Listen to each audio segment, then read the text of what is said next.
Welcome, everybody. It's time once again for the next chapter with Charlie Hedges, as he explores turning the page on his life and yours.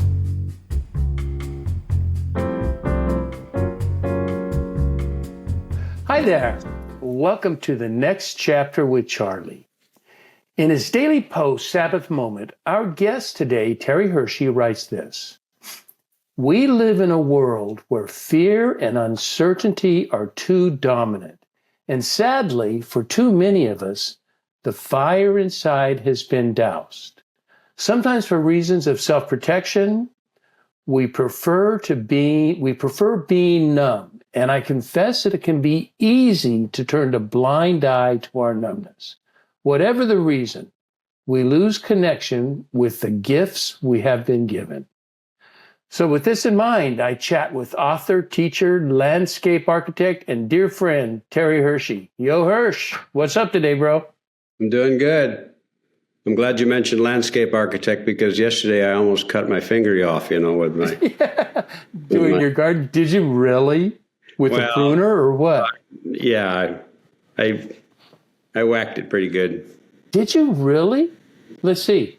No, the doctor got to see it, so it's good. Yeah. Oh, you went to the doctor?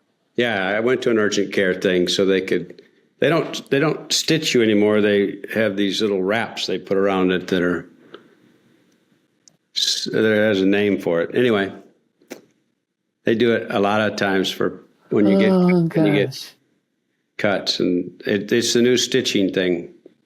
Have you ever done that before? Only once.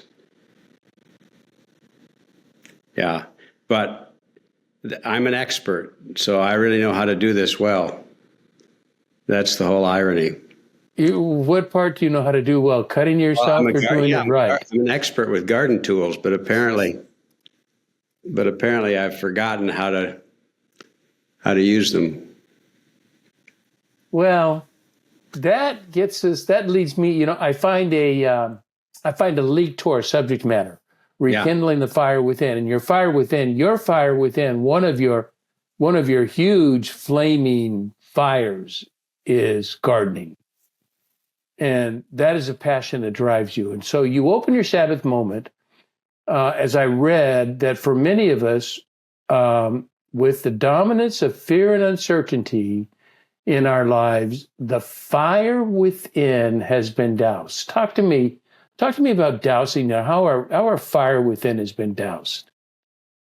Well, let's just start with backing up. About what's being doused. The fire within part.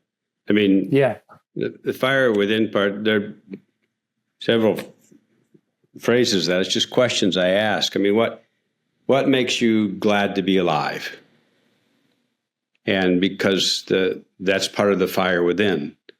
And the second thing is what makes you at home in your own skin.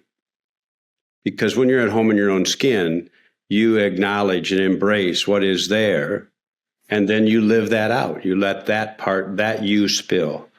To go back in our particular faith, we talk about the imago Dei, the image of God, that we were created that way. Everybody was created that way. Right. It's not something you have to believe or not believe. And so that image inside of you, that is, there's a light, speaking of the fire, there's a light inside of you that spills and shines. And so that, and we sometimes don't see that. We sometimes forget that. Very often we don't even believe that. We believe other things about ourselves. Right. And so because of that, we end up finding ways to douse it. Yes. So I'm thinking, you mentioned two states of being. You mentioned being home in your own skin. And glad to be alive.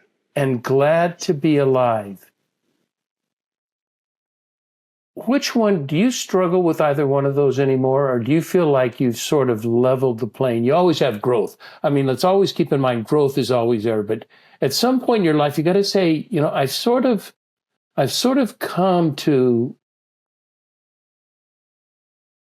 live with this. In my opinion, I feel you're very comfortable in your skin.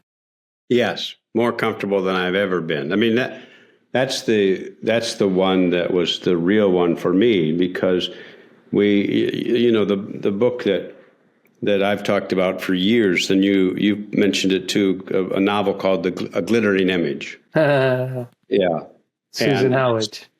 Yeah, exactly. And it's about when you're young, and many of us know this, is we've been taught or led to believe that there's a persona that we have to wear in order to be liked, in order to impress, in order to achieve, in order to, and speaking of the world today, in order to have power or be connected to power. So there's personas. And all of those personas take a lot of energy. I mean, we've talked about this. The amount of energy it takes to keep wearing that persona and put it on every day. And there's a time when you begin to almost believe it, that that's kind of who you are, but you realize at some point, no, this just doesn't work. Right. And we've not been given the permission to even ask the question, who are we trying to impress? And what is the point with all of this? I saw, I don't remember where I was when I was traveling. I was in a hotel, and we're in the lobby and getting ready to go on the elevator and up to whatever floors. And this is a hotel that had one of those areas at the top that had a big dining area where people had a place where people had gatherings. So this was a gathering, not for people at the hotel, but they were coming for some festive occasion. So there's a dad and little boy, just a little fella. I mean, he couldn't have been more than 4. But anyway, Dad was in a suit. I'm guessing this was a wedding. I don't know I'm just guessing. But the little boy was in a formal event. The little boy was in a suit, a 4-year-old in a little suit, and he had a tie. And the little boy, you can tell this was just not fun. And so the dad was fussing over him and doing his tie, and the little boy's going, Dad, Dad. And the dad, you could tell he's a little not sure what to do too. And he said, stop it, no, you need to look good. We don't want to disappoint anyone. Oh my God. And I just stopped, and I realized every single one of us has heard that somewhere in our life, even if it's from here to here, because we don't believe who we are is enough. And so what's the persona we're supposed to wear now? What's the glittering image I'm supposed to have? What are we masking with the glittering image? The unbelievable sense of insecurity that we don't believe that this me is enough.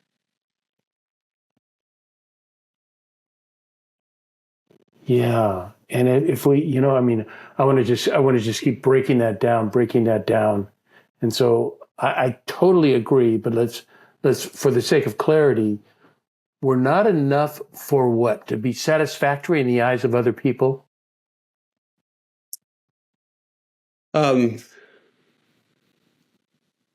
Yeah. That I believe in order to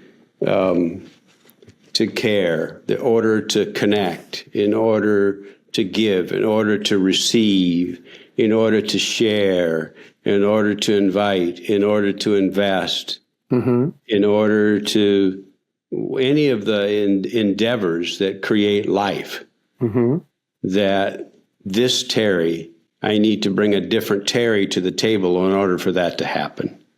that somehow this Terry is not enough. And so I believe I need to be better at it or different at it. And so I put on that glittering image, And Dan, you had a good one. A perfect illustration is back in the day when my speaking days, even though I still have speaking days, but I mean, back in the day, there would be an occasion when because I tell a lot of stories that are very emotional. Right. And there'd be a story that I would tell and I would actually tear up. And back in the day, I used to stop and apologize for the tears. And I realized that's exactly what I'm talking about here. In other words, I'm apologizing for who Terry is.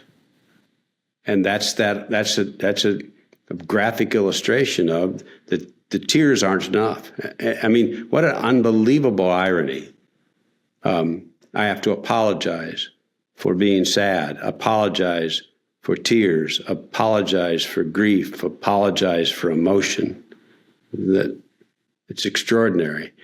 And I have people who go through unbelievable grief in their life, and they tell me their story as their pastor. And then they apologize for crying while they tell the story. To you. Yeah. And I said, don't ever do that again. This is the you I want. I want this you. Yeah. Yeah. That's beautiful. I don't need you to pretend to be a different you. Yeah. As I have, as I've gone through the traditions of the our mystical foremothers and forefathers, they call that, many of them refer to, and maybe not, I don't know that Teresa ever called it the false self, but that was what she was referring to. It's this created self that is based on, they're all fear and protection based. Correct. And I used 3 nouns. It's, lots of people use now, power, prestige, and possessions, that those cover, but they're much, that's, to me, those are inadequate terms because it's much deeper. It goes much deeper into core identity, who I am at my basis. And that's why it leads me to think, in your illustration that you began with the little boy and the father, we don't want you to, we don't want to disappoint anybody in here. What he really meant was, we don't want you to disappoint anybody in it. So there comes the Brene Brown thing of shame. Yeah. That is just. And so because you can tell that the father's actually, that's his issue that he's going through. And he was, yeah. And then what happens is then we project that onto others around us without even knowing it. And, this is not to blame the dad. This is just the realization that he didn't have a place to do that. And so, one of the things that exercises that I do in the workshops that I have is having spaces, because I tell the story about how my grandmother was a place where I could be, right. I could not have that shining, that glittering image. And it's a little frightening because you're actually loved, and it's because part of you wants to say, but why? What did I do, or what did I need to do? Or what we say is, you don't mean me, do you? You mean me? Yeah. Really? Me?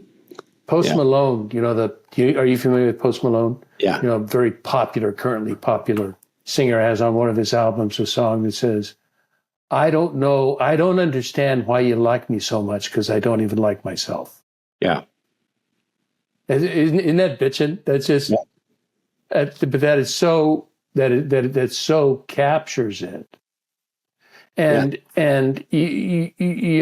as I'm a late arriver to the shame game, but I'm really, it's a major culprit in my life. That I have things that as you know that I do that are shameful to me. And those are personally, are they really shameful? I don't know, but you know, I get that, and you know, and the difference that I heard somebody say when I was reading about this, that guilt is having a problem with what you do, with things that you have done, but shame is a problem. It's a self-identification. It's who you are. This is who you are at the core. And that's why it gets manifested in so many different areas, because it's an attack on our nature. It's an attack on why we're trying to be authentic and why not to be authentic. Well, the whole thing about guilt too is that having to do with behavior is, if you're not shamed, then you actually have capacity now to make choices relative to the guilt. In other words, you have capacity now to apologize, to make right, to forgive, to all of those things. You have the capacity now to make choices. With shame, you don't. You actually freeze yourself because you don't even give yourself the capacity to make shame. You actually immobilize yourself. That's what shame does, and that's one of the most fundamental things about teaching, as you know, with regard to, preaching with regard to parables in the New Testament. Jesus never shames anyone, not one person, never shames them. No. But it's a fundamental reality to the legalism at the time, Pharisaism, was to shame people first, to put them in their place. But once you're shamed, you don't have a way out. Unless the only way out is you have to impress the people shaming you. Yeah, and that just creates. Yeah, that doesn't. That's a losing cycle. Yeah. Yeah, I think that's powerful. You know, how much do you think rekindling the fire within? You know, I'm trying to talk less on my show, and I find with you I'm going to talk more because we talk almost every day, very close to every day, and I, you know, and I wanted to you know, to relate to our listeners how much of this, you know, this honest characterization of yourself, this removal of the glittering image and showing your real core self. Pardon my expression, everybody, but it's a scary fucking thing. You know, because you made yourself so vulnerable that you could be shamed.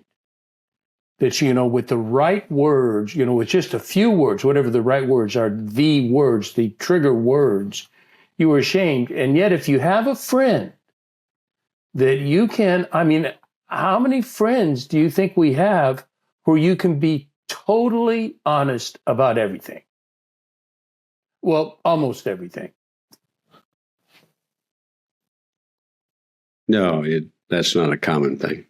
No, but I feel if you can do that and if you can nurture that kind of relationship, and I think that's a years-long relationship. Yeah, the question I ask people is, tell me, like I talk about my grandmother's swing, which is the story of me sitting on her swing, and she called me darling. That story. She just called me darling, and I didn't need to impress or prove or do anything.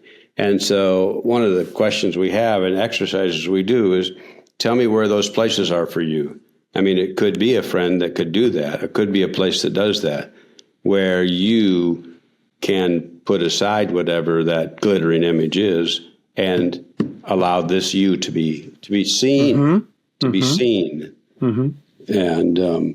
And you know, and people say, well, I don't like it. And I'm thinking, but this isn't about liking. I mean, I can even say to parts of me and to parts of people I love too, you know, there's parts of you that I don't like, but that's okay.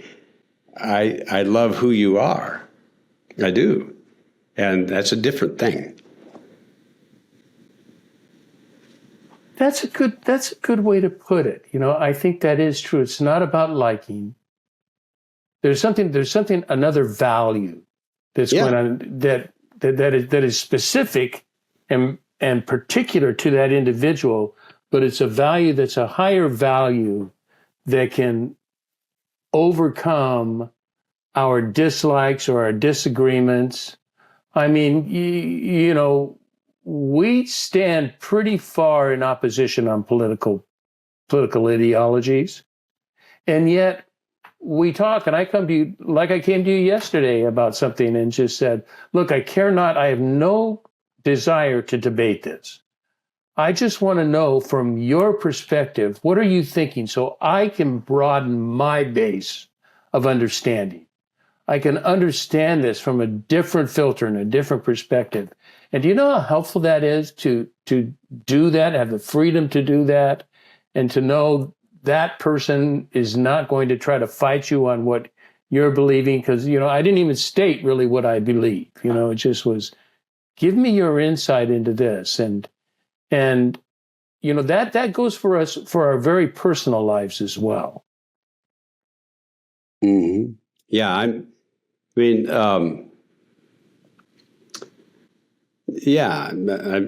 when someone comes to me with regard to issues that they're going through dealing with, it's not for me to parse and debate things I like or dislike about choices and behaviors. That's not what's at stake. What's at stake is where are they? Where can they be grounded? Where can they be at home in their own skin? Where can they make choices if they need to make them with regard to reconciliation and forgiveness and wholeness and all those things? And I can do that only if I am connected to that place here. The healing of our numbness and our reticence to passion, because it's vulnerable. Yeah. To expose our passion is very vulnerable, right? Because it's exposing who we are to the core. But even let's, I don't want to make this a shame show, but let's just go on this thing of shame because it's so easy. I don't think shame is something that you can really deal with individually and personally. I think shame is relational. It's all about me, but it's how do I look in public? How am I perceived in public? What are my actions? And so that's why relational healing with at least one other individual or two other individuals, or whatever, your handful of, which will be a small handful. I don't think there's a good way to manage that apart from relationship, since it is relational. Well, it's the benefit of having that to bounce off of. Back to my grandmother again. I mean, that she was the one to bounce off of with that, because she becomes the reflector, the mirror that reflects something that I was not seeing in myself, and that reflection, that mirror. So that's the relationship part. Is the person that can do that can be that reflector. Who can just literally say, you realize you're not seeing yourself clearly, right? Yeah. You realize that the person you think you are is not you, right? You get that, right? Yeah. Tell me, you speak a lot about your grandmother, but we've never talked about, and I think we might be almost surprised to learn what the answer to this is. But how frequently did you see your grandmother? Oh, when I was young, she lived in a town not very far from where I grew up. And so I got to go over and spend one night a week at the house. So you were close with your grandmother. Yeah, and on Friday night, so it wasn't school the next day. And I got to wake up the next morning and I got to watch cartoons on TV because we did not have a TV. I grew up without a TV in our home, and that was a philosophical decision, right? Not a financial one. I don't remember what it was, but actually it was kind of nice to grow up without a TV. So I got to watch a TV at my grandmother's house, but I'd sit in front of the TV because the shows didn't come on until a certain time in the morning, and before that it was just that thing on the screen. I don't know if you remember that about TV. If I remember what the thing on the screen, you mean the fuzz?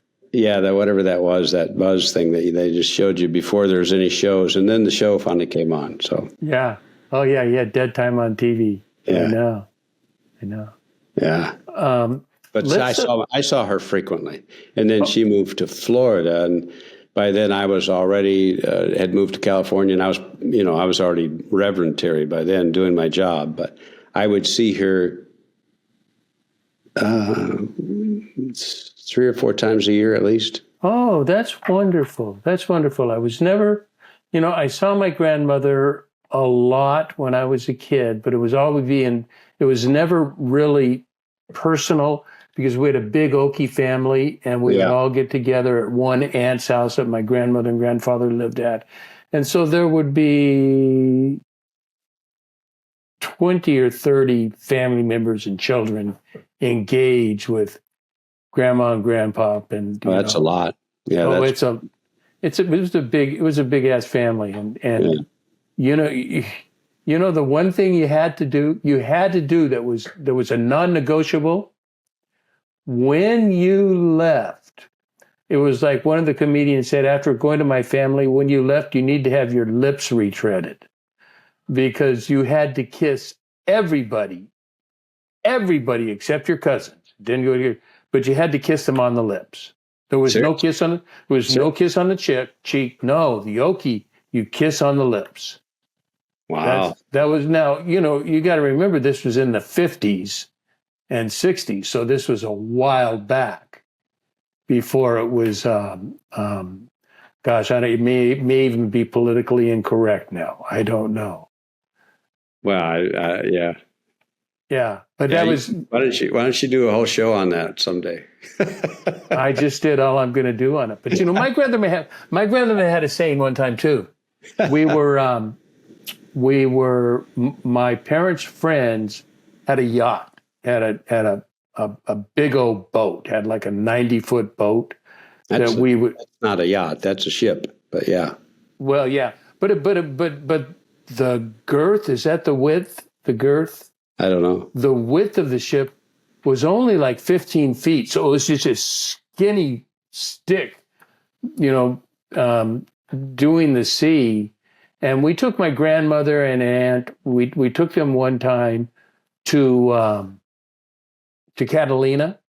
And I had my best buddy in high school. It was like, known as the best looking boy in the high school. I mean, all the girls went whatever they go over a guy. Mike Sawyer was the guy. Mm-hmm. And as we were walking, my grandmother and Mike just got such a chuckle out of this. My grandmother said to an aunt, but I think she knew I could hear. Yeah, she knew I could hear it because I was walking just a couple steps in front of her. Yeah, he's a good looking boy, but I got to tell you, ours outshines them all. And that, look at that's 50, 60 years ago. Yeah. And I remember ours outshines them all. Small. That's good. Isn't it? Doesn't it sound like grandmother talk? Yeah. Yeah. She said really good stuff.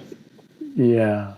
So let's get back on the fire, because I'm a person that lives by the fire within. And until weekend before last, when it was rekindled, as you know, my fire had dwindled. Mm-hmm. I was sort of hammered with sort of this uselessness and boredom. I've gotten into that. That's such a lame excuse for anything. But it feels very real at the time. But You know, one of the things I discovered is that with my passion, I am, my personality type is unusually impulsive and spontaneous, that I want to respond right now. I want to send that return email right now. I want to, or if I'm really passionate about something, I want to write that right now. And now, what I found that I have been trying to nurture, managing that by saying, I need to learn the wisdom of waiting. And, you don't send an email right away. You may write it right away, but then wait a day and take a look at it, which is, there is wisdom to that. There's great, because, you can say some pretty stupid stuff. Well, there's also wisdom given our age. If you wait a day, you'll forget you had it. So you don't. I think that may be what's going on, Terry, because That's what I'm true. finding, I'm finding that not only did I'm starting a small group within our 60-person group. It's starting a group of 7 to 9 people, and we're starting our own little community. I don't know what we're going to do. We're going to decide as a community. We're going to decide as a group what the purpose of this group is, what the meeting times, how long we're going to last, how we're going to do it. So it's going to be it's not going to be Charlie's group. It's going to be our group. I'm just the initiator, and then I stand back and facilitate. I wanted to send an email to everybody, to my 7 people right now. We have 2 we're thinking about adding. And I decided I need to wait on this because I'm so hyped up about it. My passion is so turned on. I was just turned on last weekend with this group, with Richard Rohr's group, and this interaction and contemplation that I'm very involved in. And I was very turned on to that. And I thought, I'm going to overstate my, and really it came down to,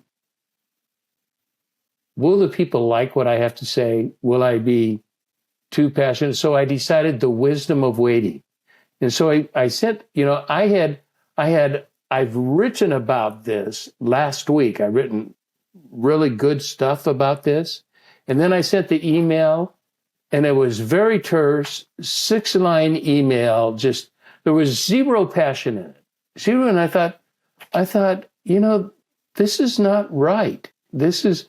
So I'm thinking it's better to just go with my gut at that moment. Just go with my gut. This is me. People are not surprised about who I am. People that know me are not surprised, and people that don't know me are going to find out that's who I am. What are your thoughts on that? This wisdom of waiting as opposed to going immediately with the gut.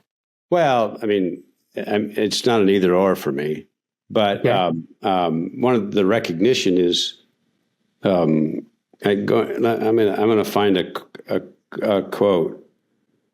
Can I shift to another page here? You can see me.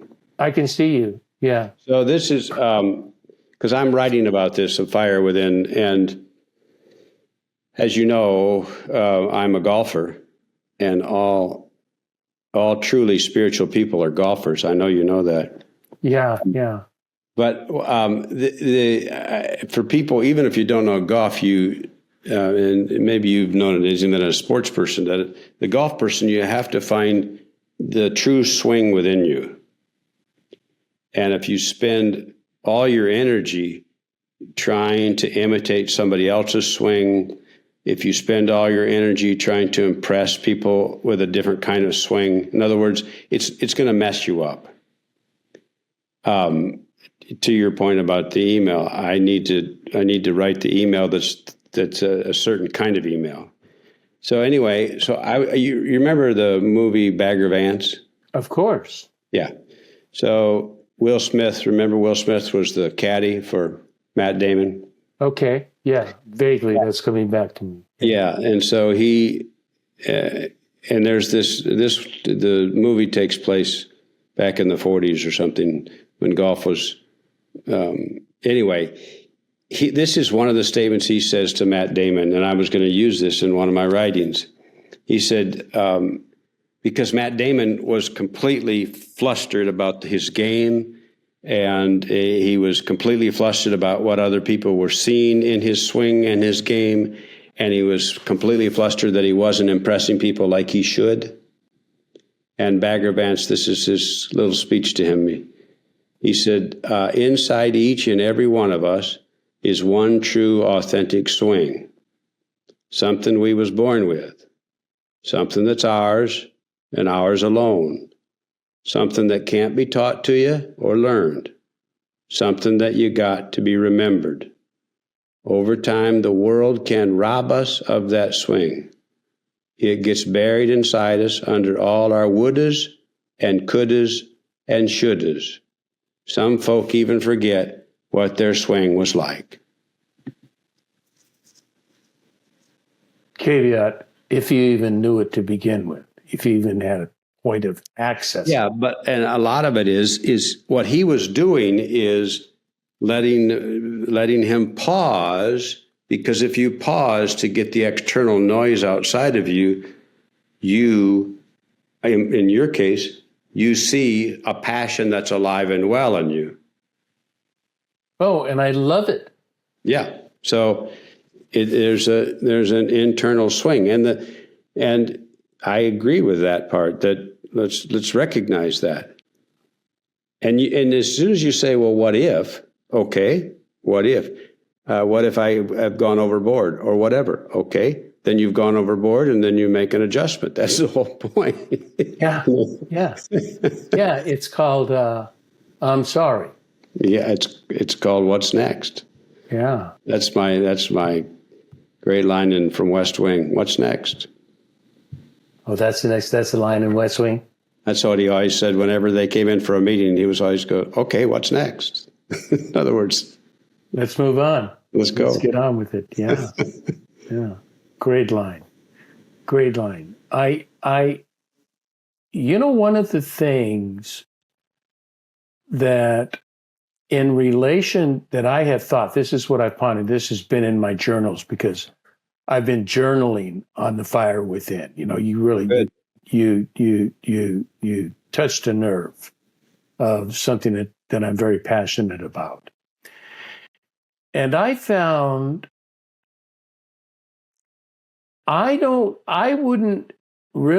like to call myself one who seeks perfection, yet I damn well want to do it right and do it well and be acknowledged for doing it right or doing well. If that's not perfection, I don't know. It's just another aspect of perfection. And that's probably one of the premier enemies to my fire, Terry, is wanting you can't do the fire within right. Right. Well, but I mean, that's the same golf thing. I mean, because you can't, if you want perfection, it's just not going to happen. And the trouble with that is then I'm worried about the shot I just hit because I didn't do, and I'm thinking about the way I should have done it. And then I'm worried about the next shot rather than just breathing, deep breath, just be here now for the shot. Can shots be done differently? Yes. But what can't be done differently is removing yourself and your full self from this moment. That's what you can do. You can give yourself to this moment. In other words, I'm here now. And I gave myself fully to it. And we see it. I mean, we even know this. You even know this, even in the sport your son plays. I mean, I gave myself fully to the moment. Did I strike out? Yes. But I swung like I've never swung before. Yeah, he gets to do that a lot. Yeah. But I'm just thinking, we've had this conversation before. For those people who know baseball, Randy Johnson was an unbelievable pitcher who pitched really fast. One of the all-time best, yeah. I could imagine if I stood there in the plate, and people who got to bat against him who struck out say, yes, but I struck out against Randy Johnson. Yeah. Yeah. Me and everybody else. Yeah. Yeah. Yeah, that and even that thing about perfection or doing it right or being it perceived is about, is it not about, once again, as we stated to begin with, gathering or garnering the approval of other people? That when I do things right, then I am all right. Yeah, it's the same thing that I have whenever I visit, gardens, because I've designed lots and lots of gardens, and so I visit people's gardens, and I always tell people that you know a true gardener, because when you visit their garden, the first thing they say is, "I'm sorry, you should have been here last week because it was really it was beautiful then. It was really good last week, or you should come next week when something's in bloom." In other words, yes, because it's not, quote, perfect now, then I'm not pleasing you or impressing you. And I'm thinking, Lord have mercy, Lord have mercy. And that's not as you taught me when we built my garden at a house I didn't live that long after we built the garden, which is unfortunate. Had a hidden garden. It just, had some wonderful aspects to it. But the creation of the garden had little to do with other people's opinion for me. This was not a design to impress people. This was a design for peace and serenity within myself. Yeah. It's had to do simply with an expression of who you were. Yeah, exactly. And that's why it's fun to do as a designer too. Because otherwise you're designing it out of the pictures of a magazine just so that you can impress somebody. That's why you can tell somebody who's in the kitchen cooking, if they're trying to impress, that they're cooking in a really anal retentive way, rather than just passionately being a part of the process. And then that whole vibe is an absolute delight to be around. The vibe of not being... That somebody that's fully alive in the moment, in their skin, and you enjoy watching it, which is what you see with young children who still have not put on that glittering image yet. And you watch them and you go, yes, yes. That kid is fully alive and at home in their own skin, and it's a delight to see.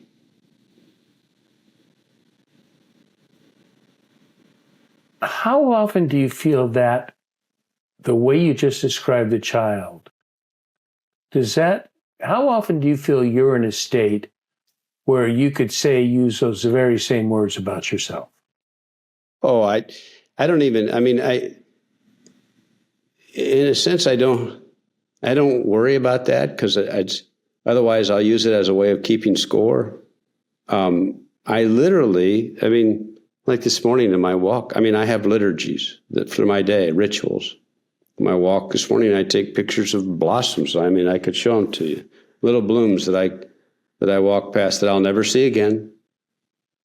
One-time events. And so I have these moments, I'm in the moment. That's it.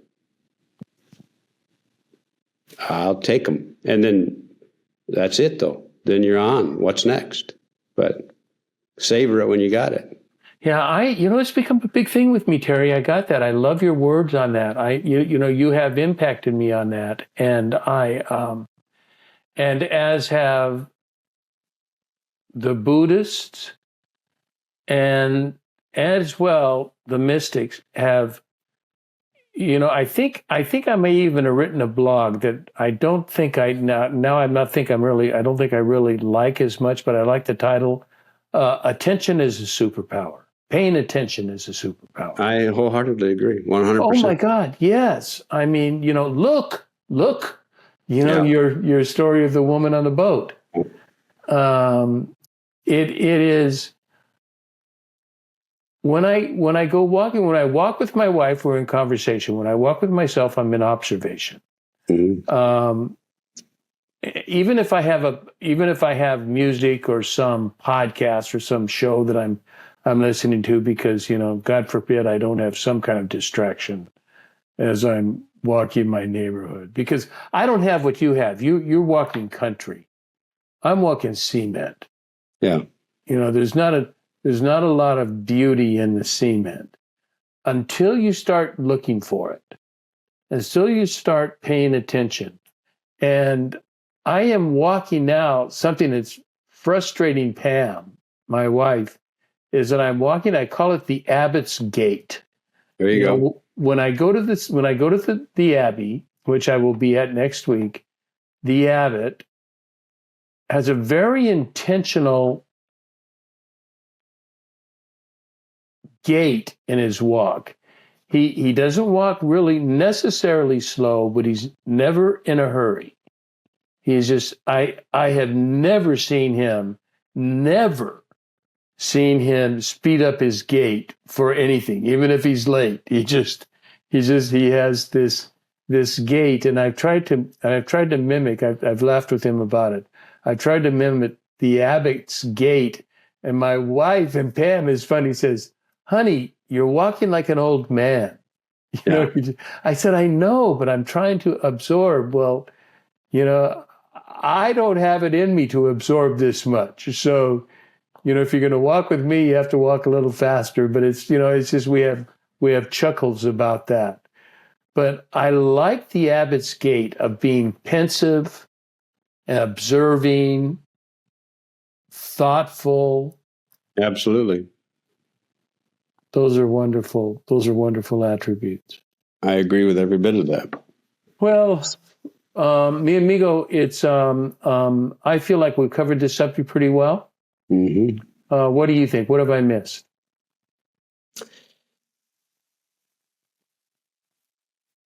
We did good. Paying attention. Just the invitation to anybody listening. Take a moment today. Pause. Pay attention. Savor it. Be here now.